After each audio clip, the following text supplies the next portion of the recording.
Sabe, tudo, absolutamente tudo ao nosso redor está vibrando agora mesmo, da corda de um violão até os prédios mais gigantescos. Na maior parte do tempo a gente nem percebe. É um movimento super sutil e inofensivo. Mas, e quando não é? Sob certas condições, essa vibração pode virar uma força, bem, uma força destrutiva.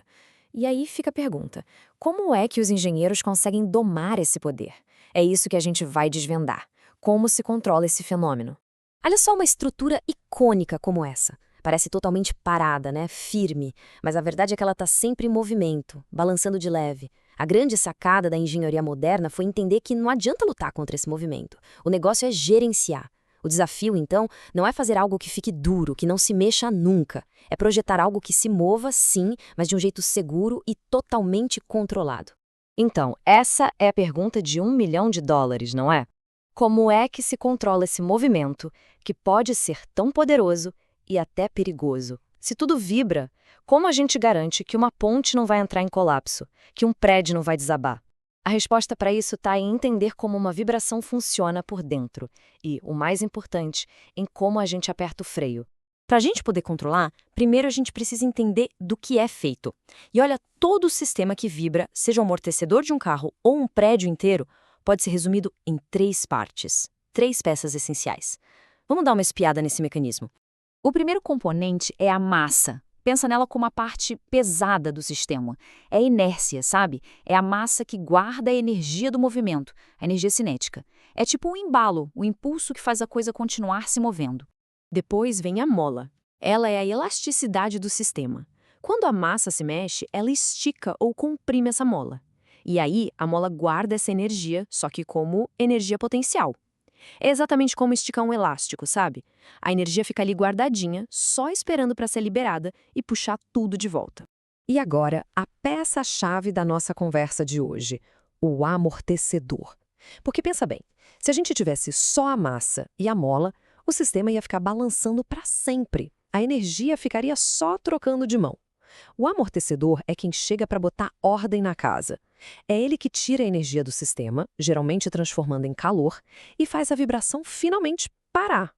Então, é isso. O amortecimento é literalmente o freio do sistema. Sem ele, a energia ficaria presa nesse ciclo infinito, pulando de cinética para potencial e de volta, e o movimento nunca acabaria. O amortecedor é a rampa de saída, o escape para essa energia toda. E o tipo mais comum que a gente vê por aí é o que chamamos de amortecimento viscoso. Sabe o que é isso? É basicamente o que acontece quando alguma coisa tenta se mover dentro de um fluido, tipo ar, água ou óleo. E tem uma regra bem simples aqui. A força do amortecimento depende da velocidade. Quanto mais rápido o objeto se move, maior é a resistência e mais energia ele perde. É exatamente esse o princípio que faz os amortecedores do seu carro ou da sua moto funcionarem. Beleza, agora vem a parte mais legal, porque não é só uma questão de ter ou não ter amortecimento. A quantidade de amortecimento muda tudo, muda completamente como o sistema vai se comportar. Dependendo da dose, a gente pode ter três reações, três cenários bem diferentes. E para medir isso, os engenheiros criaram um número mágico, a razão de amortecimento, que a gente representa pela letra grega zeta. Pensa no zeta como uma nota que o sistema recebe. O que essa nota faz? Ela compara o amortecimento que o sistema tem de verdade com a quantidade que seria perfeita para parar a vibração o mais rápido possível, sem sacolejar. E essa quantidade perfeita tem um nome: amortecimento crítico. Essa tabela aqui resume tudo perfeitamente. Olha só, se o zeta for menor que 1, a gente tem um sistema que a gente chama de subamortecido. O que ele faz? Ele passa do ponto de equilíbrio, volta, passa de novo, ele oscila um pouco antes de parar. Agora, se o zeta for maior que 1, o sistema é superamortecido. Ele volta para o lugar bem devagar, tipo com preguiça, mas sem nunca passar do ponto. E aí, temos o caso especial. Se o zeta for exatamente 1, é o amortecimento crítico.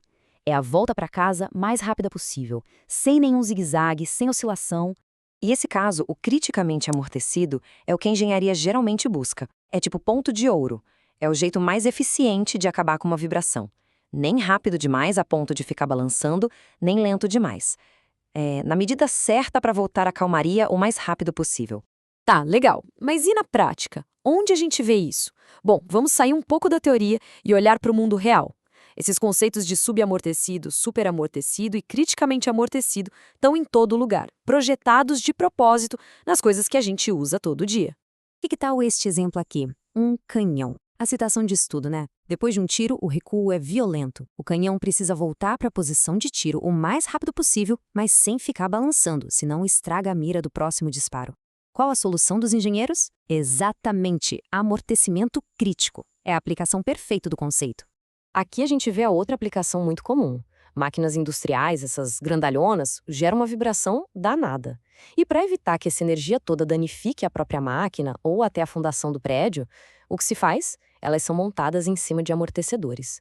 O objetivo aqui é isolar essa trepidação, usando exatamente os mesmos princípios que a gente acabou de ver para dissipar a energia.